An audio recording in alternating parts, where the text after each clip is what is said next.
Hello and welcome, stargazers. This is APM, your intrepid star guide, and this is the Outlaw Astrology Podcast, in which we discuss the stars as a potential spiritual path. Today's topic is on archetypal astrology. And some housekeeping before we get to that. There is a daily Stargazer newsletter. There's a free and paid version. You will find the link and more information at that link below in the show notes. And if you like what you're hearing, please like, share, and subscribe and review this podcast, the Outlaw Astrology Podcast, wherever you happen to listen to podcasts, but in particular Spotify and Apple Podcasts. And with that, onward, and thank you very much for tuning in. Okay, so today we're going to be talking about the social planets Jupiter and Saturn as archetypes. Okay, so last episode we talked about inner planets. And the inner planets we're talking about Sun, Moon, Mercury, Venus, all the way to Mars. And one of the archetypes that I'm currently working with, because I have an archetypal deck, which is really, it's gorgeous, it's amazing. And I'm working with Uranus and Neptune in particular. But one of my favorite archetypes to work with is Mercury energy. I'm really particularly fond of it because I see myself as more of a thinker. At least now I think of myself more as a thinker. I'd say in my earlier years I was more of a moon person. As a matter of fact, I had people constantly identify me as a moon child, even though I said to them, my sun is not in Cancer. Now, I couldn't have told you what my ascendant was because I didn't at that point. I was very young, didn't really know. But I was often identified as the moon child, which is an archetype associated with the sign of Cancer, which is a cardinal water sign in the northern hemisphere. Marks that summer solstice. In the southern hemisphere, it marks the winter solstice. Okay, so that energy between, Mercury, between moon, which is safety needs, and how you nurture yourself, and the thinker, how you think, the narrative you tell about life, the storyteller, that's another archetype associated with Mercury, and I see those archetypes very neatly laid out in my own chart. Now, let's look at expanding horizons, and when you think of the word expanding and horizons, that should bring to mind one planet only, and that's Jupiter. Now, Jupiter is about growth, expansion, enlightenment, wisdom, and it's also the sage, the mentor type energy. Some even call it the guru planet, but since I do not believe in gurus, I don't use it. So we have a Jupiter-Saturn connection as of recently. So just a few days ago, Jupiter and Saturn, and they'd still be, because they move very slowly, they have a tendency to hang around and talk to each other for far longer than other planets. So like Sun, Moon, Mercury, and Venus move a lot faster, and so their conversations tend to be briefer. So you might consider a connection between two planets to be a discussion. And of course I'd say discussion because as I've just said, I align very strongly with Mercury energy, which is about thought, intellect and communication. And so on Jupiter and Saturn had a conversation just recently, this past June, which is when this podcast episode's being recorded, and Jupiter is about expansion, but Saturn is, the master. He would be like Obi-Wan Kenobi, or better yet, Yoda attempting to teach Luke Skywalker about the Force and about how to use the Force with wisdom, and also how to fight. And if anybody's ever seen Star Wars, that entire scene where you're basically watching Luke not come off well in that archetype, because he's basically the acolyte, the student, and the archetype at present there would be the master. So Jupiter would be the mentor type, and Saturn would be the wise teacher. So this is also student energy because Jupiter is associated with the archetypal energies of Sagittarius. And that's exploring, the explorer, the experimenter, which gives it kind of a sciencey type vibe, a laboratory type vibe, or even an artistic vibe, because that's where you're most likely, in the arts and in science, you're most likely to explore just in different ways. And so you've got Luke Skywalker. He is the student learning to expand the way he sees the world, the way he perceives the world, and the way he moves in it, because he is very, how do I say this nicely, he kind of whines a bit, and he's a bit overcome, and he constantly has to be reminded by Yoda, which, to paraphrase, I'm trying, and to which Yoda responds, there is do or do not. Do or do not. This is how it puts, try not, do or do not. You're either doing it or you don't do, okay? That kind of energy. And so that's Jupiter and Saturn having a conversation. Jupiter saying, I want to learn, I want to grow. And Saturn's like, well, we need systems. We need a lesson plan. And this is the lesson plan. Also from a film, you might recall, anyone who's ever seen The Karate Kid, and it's become there's a new film out, and there's also a series on Netflix, those who are not in the know, another archetype where you're looking at Jupiter and Saturn. You're looking at Jupiter, Ralph Macchio playing our acolyte, learning and studying under the tutelage of his teacher, his sensei, played by, I'm trying to remember the actor and it's just not coming to me. I am having a really spacey day. I am sorry, star people, but I am. And so his character is the student. He's like Luke Skywalker there, and then his teacher. And the teacher has him waxing on, waxing off, so polishing cars. So basically doing chores, household chores. And he's like, hey, man, I am here to learn how to defend myself, how to protect myself, how to do this. And you've got me doing household chores? Why am I here? And over time, our hero, which is another archetype, because the protagonist in The Karate Kid is also our hero. And over time, he learns that the household chores were a way of getting him to do the postures, the fighting postures for the martial arts that he wanted to learn. He was learning it all along, just in a simple way that would be easy for him to comprehend and get the job done. Also, I think it was probably that Pat Morita, the actor who portrayed the character, was simply also being efficient. You know, I can have this stuff done, and I can teach this kid what he needs to know. So, very efficient. Okay, so that makes sense to me, because Saturn would do that. Saturn energy is like, what's the most practical? What's the most efficient? What's the most useful? I need stuff done around the house. This kid's young and able-bodied, and I am older. I can teach him what he needs to know and get out of it what I need to get, so win-win. So it's that's the Jupiter-Saturn archetype. And if you look to your favorite stories, you'll find a teacher and a student vibe in a lot of stories. You will see it also in Harry Potter. Harry represents the Jupiter. And Albus Dumbledore, the Saturn aspect, which brings with it also the hard challenges, the delays, the going off course, and getting back on the course that Saturn is good at and known for. So those are three archetypes you're going to find in modern literature and film that show off these two archetypes. Okay, so that's the current transit. And so it's finding, when we're looking at Jupiter, you're finding meaning in expansion, in learning, in knowing, in being curious, with the understanding that the path of mind has its limitations.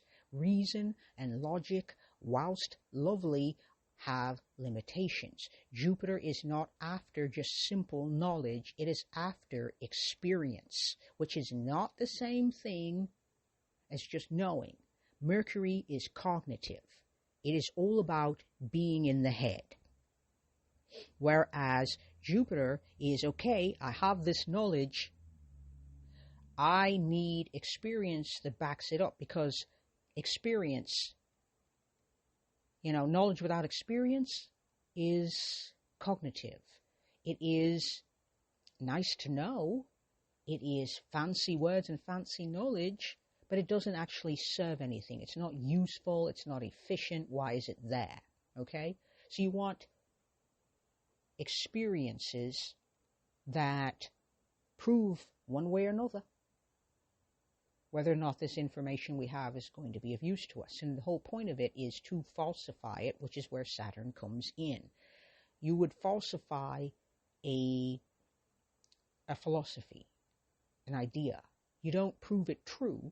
That's not what you're trying to do. What you're trying to do with Saturn as a teacher and a guide, a patient teacher, guide, and elder, is get experiences that would either prove the Jupiter philosophy that gives life meaning. So Jupiter is also philosophy, a code of behavior, an ethics ideal.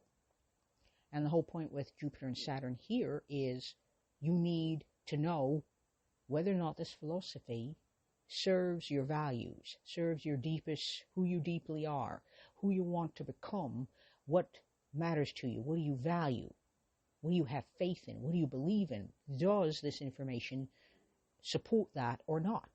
If it does, it's a keeper, and if it don't, it's going. There's no point in keeping information that isn't supported by your experiences. Your felt experience is the most important thing, because the only way you're going to know if anything is true at all. And Saturn also brings with it the ability to discern whether or not this works or doesn't work, because Saturn doesn't say, is this true? It says, okay, it could be true.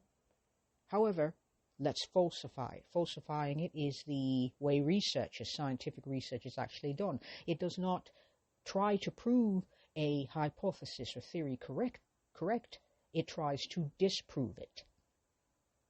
Whereas us personally, we tend to try to prove something. So if we say, I am a kind person, we might have a voice that says, well, wait a second, you're not kind because you weren't kind 3 days ago to ABC person at DEF time, etc. Okay? And you're like, well, let's falsify that. Okay, that is proof that I wasn't 100% kind. That is proof, but you can't just take one data point. You need a pattern. And Saturn would be all about, wait a second, we're going to need a bit more information here before we start making decisions. So Jupiter is also a planet. It's a big planet. It symbolizes also excess. That's one of its shadows. It's abundance, but also excess, and excess is also waste. And Saturn is the cleanup crew, coming by and going, okay, this is a lot of stuff. We don't need all this stuff. We can probably get rid of it. So we don't need all of this knowledge. We're going to keep what's useful and necessary and let the rest go. We can always get knowledge. The world is literally filled with ideas. And Saturn is very discerning and practical about the ones that should be let in and the ones that should be kept out, which can be very uncomfortable for Jupiter energy, because Jupiter wants it all right now, all the time. Okay? And so now we're going to look at Saturn. Now Saturn is the wise teacher. That's an archetype as well. And Yoda, Albus Dumbledore would be examples, and Pat Morita playing Mr. Miyagi. It finally came to me, guys. Yay! Mr. Miyagi in, I think I'm pronouncing that correctly, but yes, as Ralph Macchio's teacher in The Karate Kid. So he's the Saturn to Ralph Macchio's Jupiter. Luke Skywalker is the student, the Jupiter, and Yoda the Saturn. Albus Dumbledore provides the Saturn to Harry Potter's exploring and experimental Jupiter. And so you're seeing that archetype as the two move together because they're meant to move together. Once upon a time, Jupiter was the edge of the cosmos as we understood it because that's what we could see with the naked eye. And so that is building edges, building boundaries. It was considered the boundary of the cosmos at that point until we got telescopes in the 17th century, I believe, and then started using them with a great deal of enthusiasm from that period all the way to the 18th, when the late 18th is when we discovered Uranus. So this is the edge, this is boundaries, and this is understanding limits as gifts. Just because you have a limitation does not mean it is a tragedy, which is what we're taught in a society that loves growth at the expense of what's cost effective, what's efficient, what's useful, what's helpful, what's beneficial. And so limitations aren't necessarily seen in this archetypal astrology as tragedies, they're seen as gifts.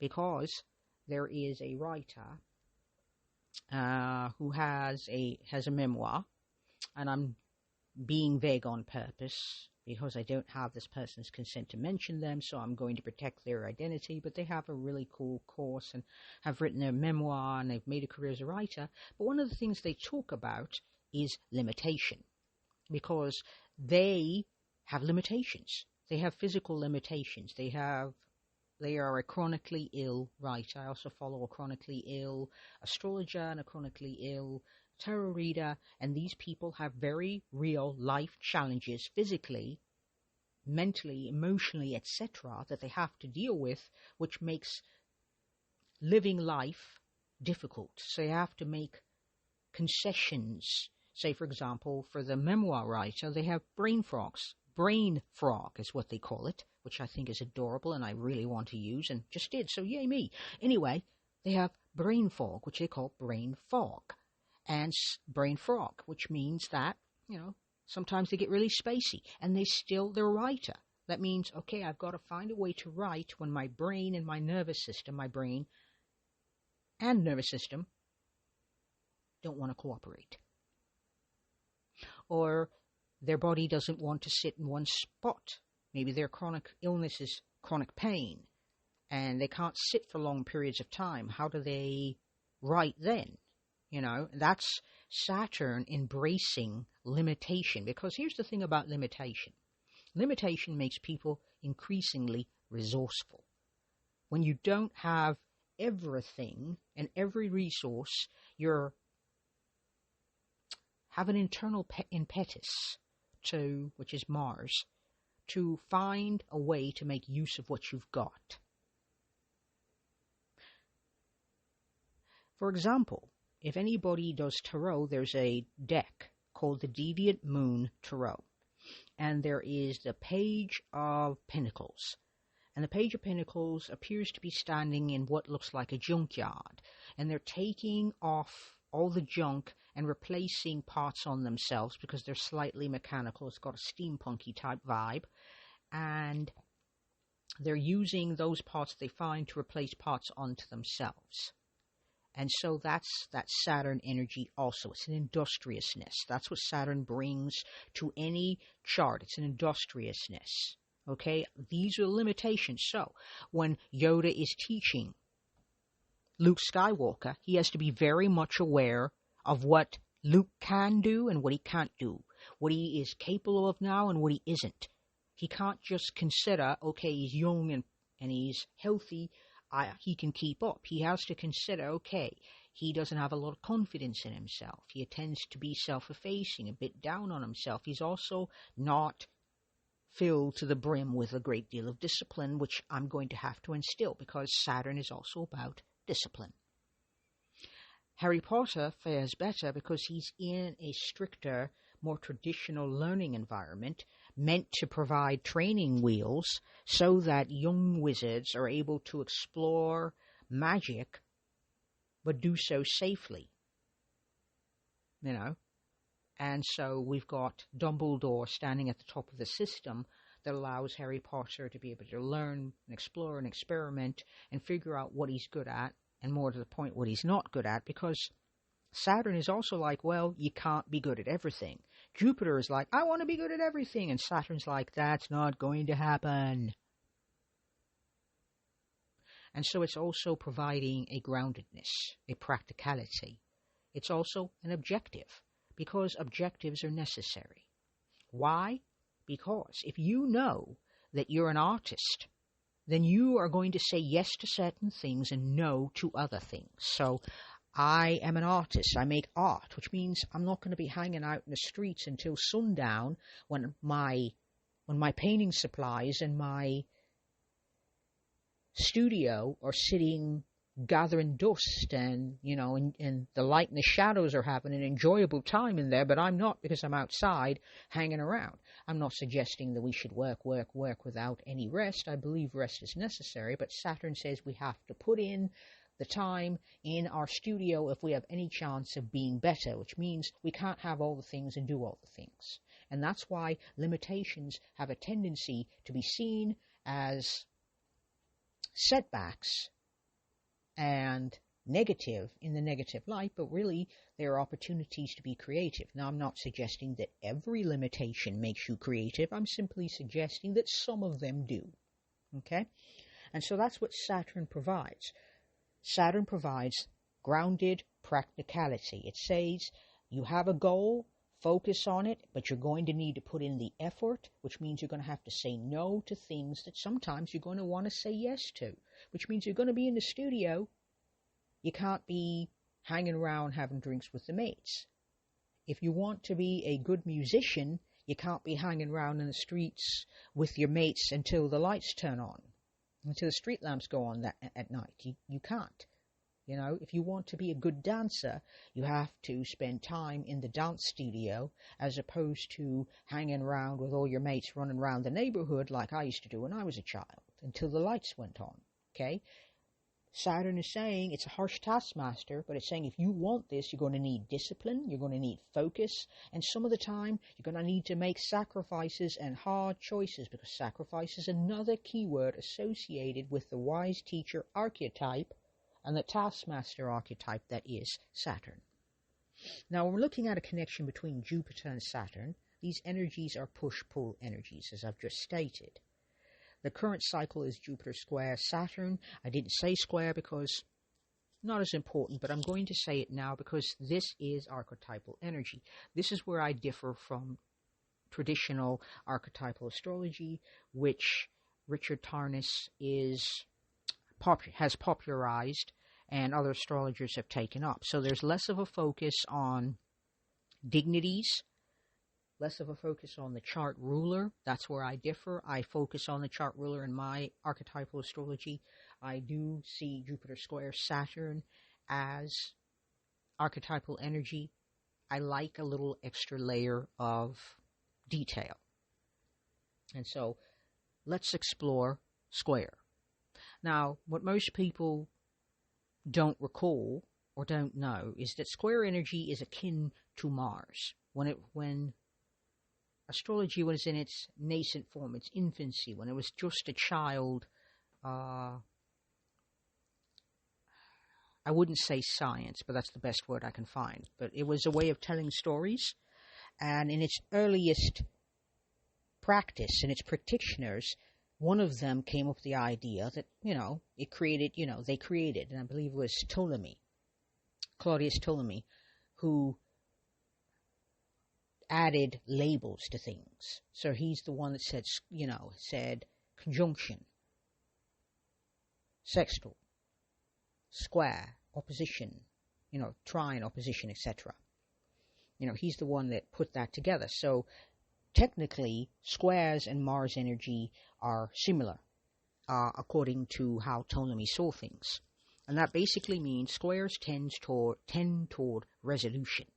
Mars energy tends toward resolution because it's motivated by something, and it's usually it wants something. And a lack of something is not a tragedy. Okay, we live in a culture that says if you don't have that thing, the just world universe fallacy tells you that, well, obviously you don't deserve it, otherwise you'd have it. That's just nonsense. That's literally nonsense. But Saturn, when we talk about Saturn, the square energy, it's looking to resolution. You got a problem, you're looking for a solution. You're creative problem solving. You are creative troubleshooting. That's another word for this, for a square. Troubleshooting, problem solving, etc. Being creative. You've got a limitation or an obstacle because Mars is about getting over obstacles. And so you've got an obstacle that you need to get over and requires a resolution. That's the motivation, a desire to get something, but something is blocking you. That is Mars energy. That is a square. So you've got Jupiter, expansion, and Saturn, discipline or limitation. So expansion and limitation coming together. Jupiter is saying, I want to learn. And Saturn's saying, okay, what do you want to learn? And Jupiter's like, I don't know. Saturn's like, I can't help you. You literally can't learn something if you don't know what it is you want to learn. So that's the first obstacle, figuring out what you want to know. The second obstacle, after you figure out what you want to know, you're going to need to know, okay, what stops me? What are the obstacles to knowing this? To knowing what I want to know. Also, boundaries. Because boundaries is another word for boundaries is also being discerning. Okay, I'm going to have to make some sacrifices. I'm going to have to make some choices, some decisions. The word decision, by the way, comes from a word which means to cut, which is why going back to Tarot, which will be a series in future of this podcast, in future episodes of this podcast, but to cut, that's what the swords in Tarot are about. That's the archetype of cutting and what it looks like writ large via the Rider-Waite-Smith, for example, in Tarot. And so now you got to make a choice. What sacrifices are you going to make in order to learn this thing? You're going to need time, which means you can't do these things over here if your focus is to learn this thing. You're going to need time and a dedicated time. And you're going to need structure. How am I going to learn this thing? You can't do it willy-nilly or you'll never learn it. So Saturn is providing the systems and the structures that would allow Jupiter growth and expansion. Because you cannot grow, for example, we're growing a company, okay? You can't grow a company without a plan. I mean, you could, and usually most people do, but if you want that growth to be sustainable growth, because that's what Saturn's saying. Saturn's saying to Jupiter, if you want sustained growth, we don't want it to be blind, chaotic growth, willy-nilly, pell-mell growth. We want it to be sustained growth that results in something stable and sustainable and scalable that will stand the test for a bit, that will hang around without having too many tower moments. Okay? That's another archetype, by the way. So we're balancing growth and structure. We're balancing expansion meets practicality via structure, planning, and steady effort because, once again, Saturn is saying we need a plan. We can't just, if you want to learn something, let's say you want to learn to drive, you're going to need a plan. You can't just climb in a car and just start pushing buttons and, just hope to figure it out. That's not going to work out very well. I mean, I know people who've actually done exactly that, but that is a very steep learning curve, and Saturn's like, okay, we're going to have a learning curve, and if you're going to have a steep learning curve, it is wise to have a practical, structured approach to learning until there's enough experience there to make decisions, choices in the future. But first we need to get the knowledge, the experience under our belt, Jupiter and Saturn, before we can make choices based on our ethics, our values, etc. Okay, so that is how sometimes Jupiter and Saturn energy can play well together. They serve each other. Like every planet in the constellation of planets that happens to symbolize our psyche, these are two push and pull energies. Another push and pull energy between Saturn would be Saturn and the Moon, or Mercury and Jupiter, push and pull. Saturn and the Moon also push and pull. And push and pull has an archetype attached. And that archetype is an opposition. And that is basically two energies butting heads, which is rather like Aries energy. The ram is an archetype because they're always bumping into things. Aries energy, that's why it's called the ram. It's always bumping into things. That's how you learn. Okay, oops, that's a solid object. Oops, that's not what I thought it was. Oops, that's not a door. Oops, that's okay. I don't know what that is, but whatever. It's like that kind of experiential energy, feet on the ground, boots on the ground type energy. Push and pull, oppositional energies provide choices and also self-awareness. Okay, star people, I believe we have come to the end of this particular episode. And so, what we're going to do here, is look at your Saturn and your Jupiter placements. Are they having a conversation with each other? Meaning, if you do see a square, do you see a sextile, do you see a trine, etc., what are you seeing? Do not consider house placement. Do not consider what sign it's in, just merely look at Jupiter and Saturn. Are they talking? If they're not talking to each other, then look to see if the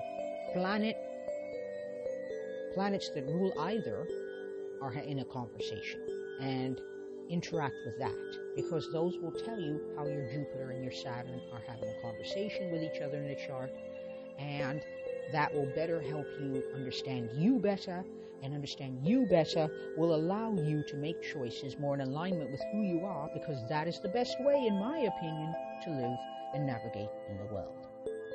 And with that being said, the next episode will be about outer planets. And I love outer planets. We're going to call it Outer Planet Magic and Archetypal Astrology. So, thank you very much for tuning in and being here with you. I appreciate you. And until next time, may you keep your feet on the ground and your eyes to the stars. Peace and astro magic.